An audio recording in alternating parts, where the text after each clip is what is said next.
Olá, estamos novamente aqui no nosso gabinete. E mais uma vez é bom encontrar você aqui conosco. Tá? Na semana passada, nós estivemos falando sobre a Reforma Protestante, fato muito importante para a história da igreja. Espero que você tenha gostado.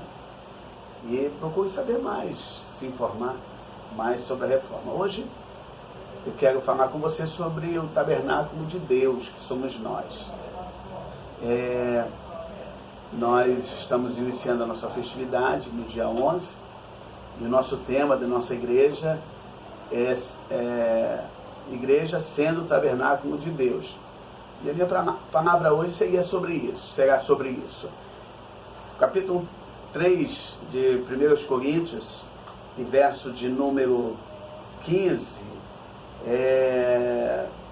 diz assim, na verdade, versículo de número 12: se alguém sobre este fundamento formar um edifício de ouro, prata, pedras preciosas, madeira, feno e palha, a obra de cada um se manifestará. Na verdade, o dia declarará, porque pelo fogo será descoberto, e o fogo provará qual seja a obra de cada um.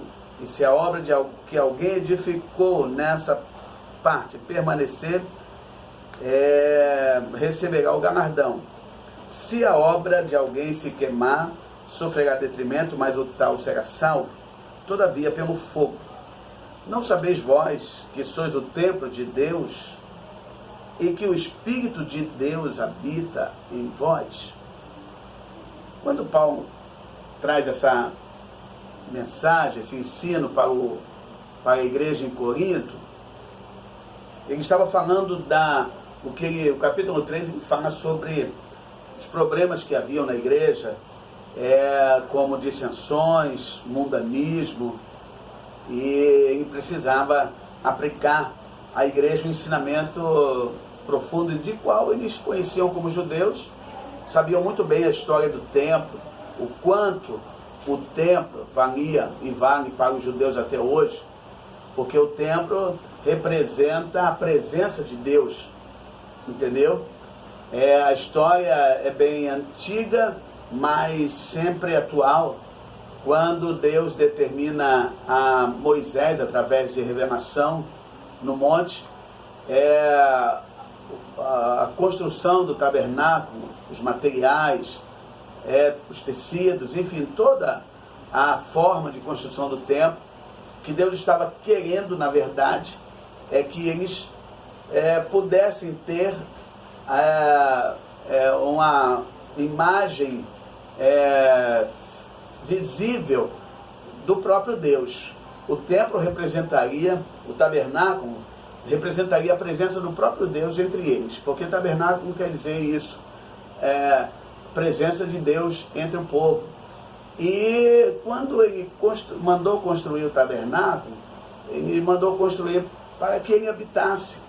E dentro desse tabernáculo havia todos os materiais com um simbolismo muito profundo, isso está na tipologia bíblica, as cores, enfim, tudo que foi construído, as medidas, tudo tem um simbolismo para a igreja, para Israel e para nós, o povo de Deus.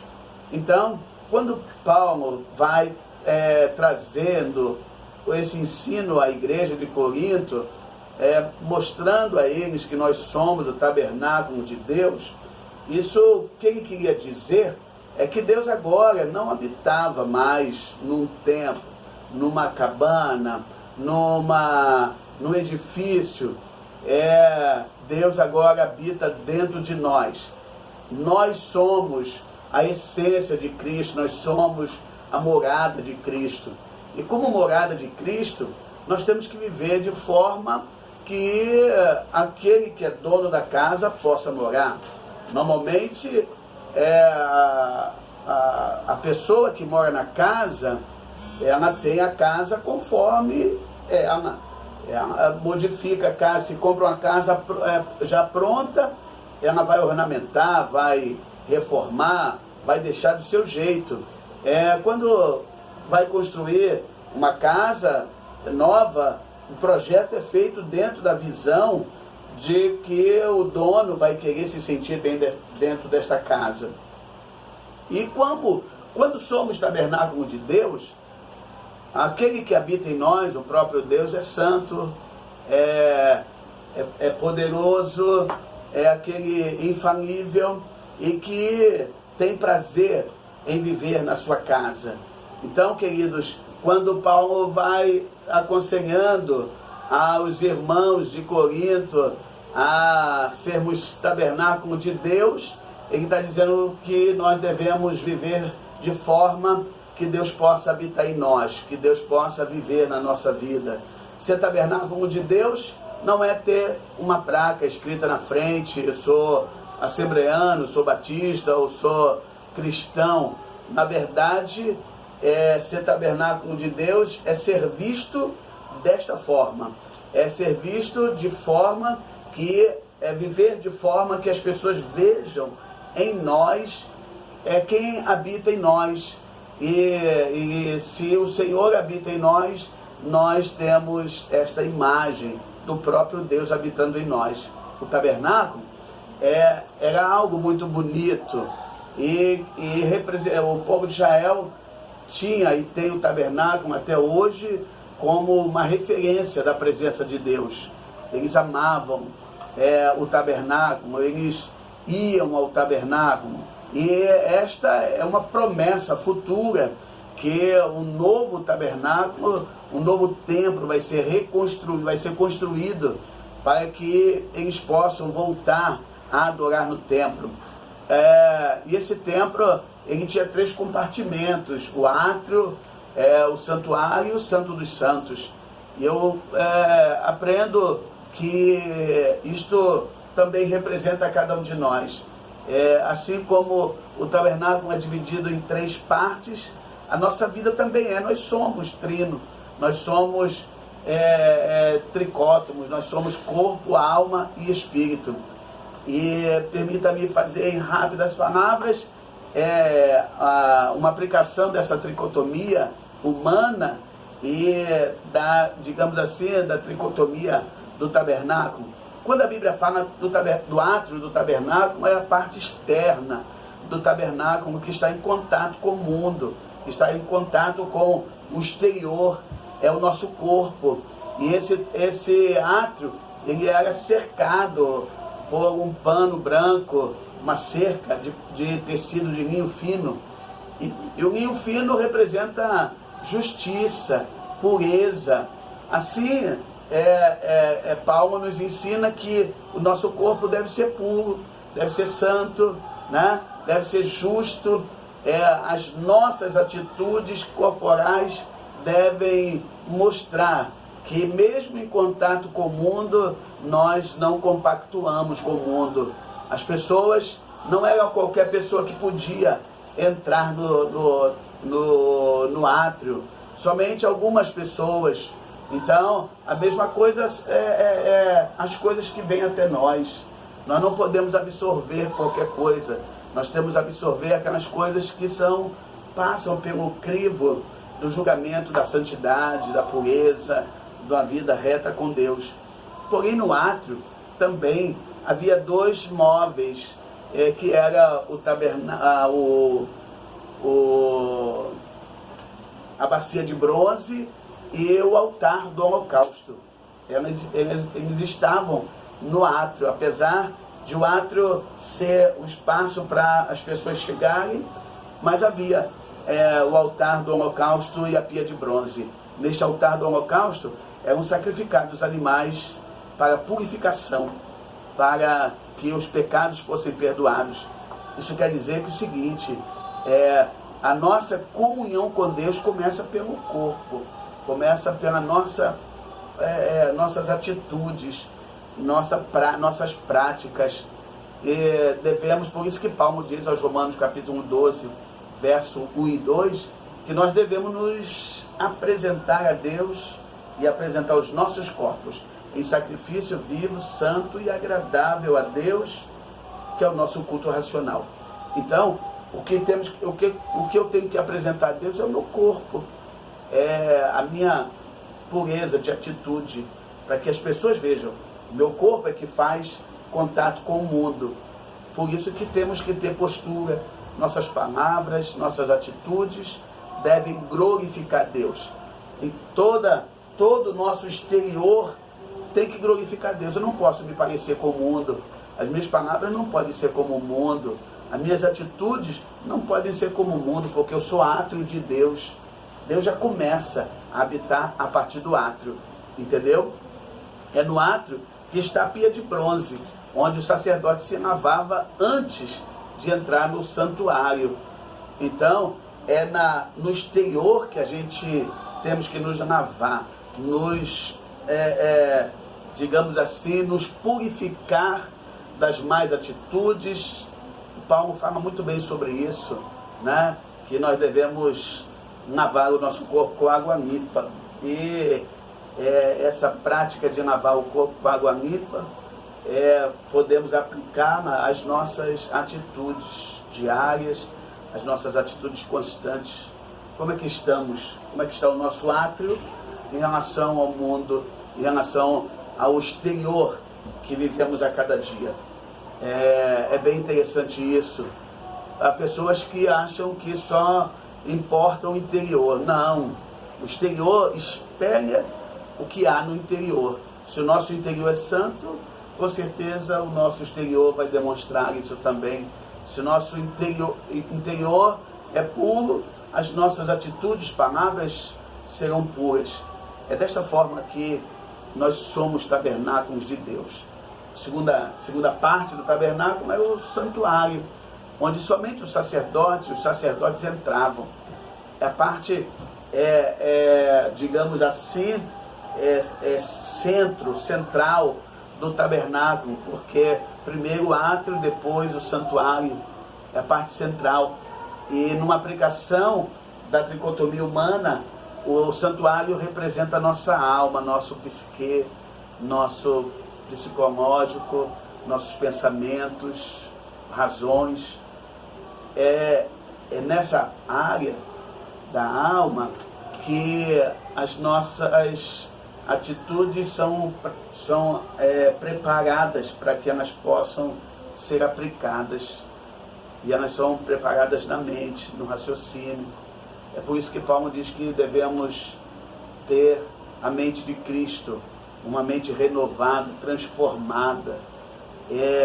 No santuário que está 3 coisas importantes. O candelabro, que é a luz de Deus, que era acendida todos os dias, que não podia se apagar. Havia também no tabernáculo, no santuário, os pães da proposição, são os pães que eram preparados com os dízimos dos trigos, para que o sacerdote pudesse se alimentar. Só o sacerdote podia se alimentar, e era trocado toda semana. E por terceiro, no centro do santuário estava o altar de ouro, que é o altar do incenso. Então, em rápida aplicação, quando no nosso interior, a nossa alma, acendemos a luz de Deus, nós podemos ver Deus, nós podemos compreender. As trevas são dissipadas da nossa mente e nós somos iluminados pelo Senhor para conhecer a sua vontade, que é boa e agradável. Então, nós temos que acender em nós a luz de Deus a cada dia. Depois, nós temos que nos alimentar dos pães da proposição, dos pães que os sacerdotes se alimentavam. A cada dia, a cada semana era trocado esses pães. Isso quer dizer que não adianta a gente se alimentar uma vez só. Nós temos que nos alimentar diariamente. Eram 12 pães, representando as 12 tribos de Israel. Isso quer dizer que a alimentação é para todos. Não é só para uma tribo, não é só para o sacerdote. Na verdade, era para toda a tribo. Assim, nós devemos nos alimentar da palavra de Deus, do alimento de Deus e da sua vontade. E no centro do tabernáculo e no centro do santuário estava o altar do incenso. O incenso representa as nossas orações. que eram queimados e a fumaça tomava todo o recinto. Isso representa as nossas orações. As nossas orações devem ser com profundidade. As nossas orações têm que ser no íntimo. As nossas orações, ela não pode ser só de lábios. Podemos até nem usar palavras, mas que nós possamos orar usando o nosso pensamento, nossa vontade e o nosso desejo de querer agradar a Deus. É isso que, como tabernáculos de Deus, devemos ter. E também, por terceiro, nós temos o Santo dos Santos. É um local bem reservado, que somente o sumo sacerdote entrava uma vez por ano. Nesse ambiente não tinha luz, somente havia a Arca do Testemunho, que é a Arca da Aliança, que de ouro toda, por dentro e por fora, apesar de ser de madeira, mas madeira revestida de ouro. Tinha um propiciatório, que era a tampa, e nesse propiciatório, nessa tampa, havia 2 querubins curvados um para o outro, mostrando reverência a Deus. Era onde Moisés entrou, era onde Arão, o sumo sacerdote, entrou, e todos os sumos sacerdotes entravam para poder falar com Deus. Ali não havia luz. A luz que iluminava aquele recinto era a própria presença de Deus. Numa aplicação da nossa vida como tabernáculo de Deus, isso é o nosso espírito, a parte mais interna do ser humano. Nós temos que, no nosso mais profundo íntimo, deixar Deus iluminar. Se lá no tabernáculo, quem iluminava era a lâmpada, no Santo dos Santos, quem ilumina é a presença de Deus. Quando somos iluminados pela presença de Deus, nós temos a sua glória, nós resplandecemos a sua glória, porque a presença de Deus é que nos faz verdadeiramente viver e ser tabernáculo de Deus. Que Deus te abençoe e que você e eu possamos nos enquadrar dentro daquilo que é o tabernáculo de Deus nas nossas vidas. Corpo, alma e espírito plenamente conservados para a vida do Senhor.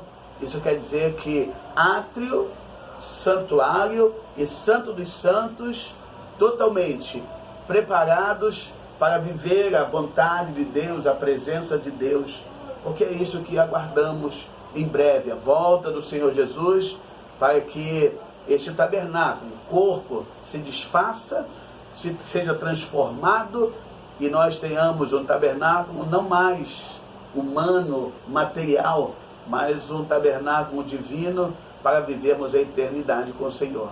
Que o Senhor te abençoe, que o Senhor te guarde, que o Senhor nos dê a cada dia a condição de ser morada dele. Nós somos tabernáculos de Deus. Para isso, precisamos viver conforme o que somos. Deus abençoe sua vida e mais uma vez te convidamos a estar conosco a partir do dia 11, semana que vem, a partir do dia 11 de novembro, nós estaremos de 11 a 17 nos nossos 70 anos da nossa Igreja Assembleia de Deus em Vila São José, a DVSJ, e vai ser um prazer muito grande receber você. Teremos durante os 3 primeiros dias, 11, 12 e 13, a nossa escola bíblica, 11, 12 e 13, a nossa escola bíblica. No dia 11 vai estar ministrando o pastor Germano Soares, ex-reitor da FAECAD e diretor do IBADERJ, conferencista e pastor de igreja, enfim, um homem que tem responsabilidade com Deus. No dia 12, isso no dia 11, no dia 12, estará ministrando o pastor Divaldo Nascimento. Todos conhecem, quem não conhece, pastor Divaldo, homem de Deus, conhecedor das letras, e vai estar ministrando para nós. No dia 13, vai estar ministrando a escritora, irmã Neuza Matos, que também é uma mulher de Deus, Deus tem usado muito na palavra, no conhecimento, vai estar ministrando para nós na quarta-feira. Então, dia 11, pastor Germano Soares, dia 12, pastor Edivaldo dia 13, a escritora Eneusa Matos. No dia 14, estaremos iniciando nossos cultos, os cultos festivos, e vai estar ministrando a palavra do Senhor para nós o pastor Paulo Carvalho, nosso presidente da SEADER, e vai estar ministrando, vai estar nos dando a honra de estar ministrando a palavra do Senhor. No dia 15, vai estar ministrando o pastor Eni Pimenta, convidado por nós, confirmado, e aquele homem de Deus, que Deus tem usado muito, tanto na pregação como no louvor, um grande cantor, vai estar conosco. No dia 16, sábado, estaremos recebendo o pastor Jesus Vargas. O pastor Jesus Vargas é presidente do Conselho de Pastores no Peru, e vai estar conosco ministrando a palavra do Senhor. E no dia 17, domingo, estaremos participando pela manhã de uma grande Santa Ceia, e à noite estará pregando o pastor Danilo Andrade, homem de Deus também, da Assembleia de Deus em Partido Alferes, tem ministrado a palavra do Senhor por esse Brasil, e vai estar nos dando a honra de estar ministrando para nós. Então você é nosso convidado, não falte. Se faltar, com certeza vai perder muita bênção de Deus para a sua vida. 70 anos que Deus tem abençoado a nossa igreja, o nosso ministério. Que Deus te abençoe e que possamos ser tabernáculos de Deus.